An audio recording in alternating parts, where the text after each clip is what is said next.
আসসালামু আলাইকুম, শুভেচ্ছা, স্বাগতম। সম্মানিত দর্শক, বাংলাদেশের অন্তর্বর্তী সরকারের প্রধান উপদেষ্টা ডক্টর মোহাম্মদ ইউনূস যে চীনের সফরে গেল, তার আগে হয়তো ভারতে যেতে চেয়েছিল। এটা আমাদের অন্তর্বর্তী সরকারের ওই প্রেস শফিকুল আলম, তা ওনার মাধ্যমে হয়তো জানা, উনি ইন্ডিয়ার হিন্দুস্তান টাইমসকে আর কি এই সাক্ষাৎকার দিয়েছেন।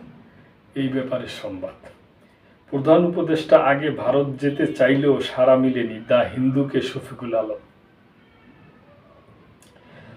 প্রধান উপদেষ্টা ডক্টর মোহাম্মদ ইউনূস সবার আগে ভারত সফরে যেতে চাইলেও দেশটি থেকে সাড়া মিলেনি বলে জানিয়েছেন তার প্রেস সচিব শফিকুল আলম। মঙ্গলবার ভারতের দ্য হিন্দুকে তিনি বলেন, চীন সফর চূড়ান্ত করার আগে ডক্টর ইউনূস ভারতে যেতে চেয়েছিলেন। গত ডিসেম্বরে ভারতকে বার্তা পাঠানো হলেও দুঃখের বিষয় তারা ইতিবাচক সাড়া দেয়নি। এটা তো ঠিক হয় নাই অবশ্য। 4 দিনের রাষ্ট্রীয় সফরে বুধবার চীন পৌঁছেছেন ডক্টর ইউনূস। এ সফরে তার সঙ্গে চীনের প্রেসিডেন্ট শি জিনপিং এর দ্বিপক্ষীয় বৈঠক হবে জানিয়ে শফিকুল আলম বলেন, প্রধান উপদেষ্টা চান বাংলাদেশকে বিনিয়োগের গন্তব্য করে তুলুক চীন, বিশেষ করে উৎপাদন শিল্পে। গত 4 মাসের মধ্যে ডক্টর ইউনূস দ্বিতীয় সরকার প্রধান যিনি দক্ষিণ এশিয়া থেকে চীন সফর করছেন। গত ডিসেম্বরে 4 দিনের সফরে চীন গিয়েছিলেন নেপালের প্রধানমন্ত্রী কেপি শর্মা। চীন থেকে ফিরে ডক্টর ইউনূস ব্যাংককে যাবেন বিমস্টেক শীর্ষ সম্মেলনে যোগ দিতে। আগামী 3 ও 4 এপ্রিল সে সম্মেলনে ডক্টর ইউনূস চান ভারতের প্রধানমন্ত্রী নরেন্দ্র মোদীর সঙ্গে বৈঠক করতে। প্রেস সচিব বলেন, অনেক দিন আগেই ইচ্ছা প্রকাশ করে অন্তর্বর্তী সরকার ভারতকে বার্তা দিয়েছে, কিন্তু বৈঠক নিয়ে ভারত এখনও কিছু জানায়নি।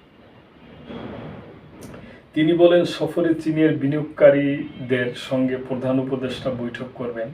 তিনি বাংলাদেশকে ব্যবসা বান্ধব দেশ হিসাবে পরিচিত করাতে চান, এমন পরিবেশ সৃষ্টি করতে চান যাতে বিনিয়োগকারীরা বাংলাদেশ নিয়ে আগ্রহী হন। বহু দেশ নানা কারণে চীনা বিনিয়োগ নিয়ে শঙ্কিত। বাংলাদেশ সে সুযোগ গ্রহণ করতে চায়। চীনা বিনিয়োগকারীদের স্বাগত জানাতে বাংলাদেশ প্রস্তুত। গত বছর সেপ্টেম্বরে জাতিসংঘের সাধারণ পরিষদের অধিবেশনে চীনের পররাষ্ট্রমন্ত্রী ওয়াং ইর সঙ্গে ডক্টর ইউনূসের সাক্ষাৎ হয়। ওয়াং ই সেই সময় ডক্টর ইউনূসকে চীনের পুরনো বন্ধু আখ্যা দেন। প্রধান উপদেষ্টা চীনকে বাংলাদেশ সৌরবিদ্যুৎ উৎপাদনের প্যানেল তৈরির প্রস্তাব দিয়েছিলেন। গত মঙ্গলবার জাতির উদ্দেশ্যে ভাষণে ডক্টর ইউনূস জানিয়েছেন, বাংলাদেশকে দ্রুত দক্ষিণ এশিয়ার প্রথম ইঞ্জিন হিসাবে তিনি প্রতিষ্ঠিত করতে চান। ডক্টর ইউনূস বলছেন, কুমিরা থেকে টেকনাফ পর্যন্ত বিস্তীর্ণ সমুদ্র উপকূলবর্তী এলাকা দক্ষিণ এশিয়ার অর্থনৈতিক ভবিষ্যৎ হিসাবে গড়ে উঠতে পারে। প্রেস সচিব জানান, ডক্টর ইউনূসকে মালয়েশীয় দ্বিপক্ষীয় সফরের আমন্ত্রণ জানিয়েছে এবং তিনি তা গ্রহণ করেছেন।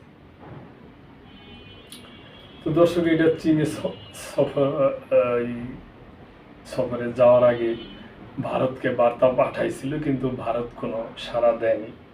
এটি একটা দুঃখজনক ব্যাপার। ভারত তার যে পার্শ্ববর্তী দেশগুলো আছে, সেই দেশের সাথে তাদের সম্পর্ক তেমন একটা ভালো দেখা যায় না। কিন্তু এটাতে ভারতের কি সুবিধা হয় এবং কি স্বার্থ, তা দর্শক জানা নাই আমাদের।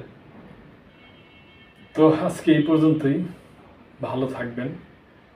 আল্লাহ হাফেজ।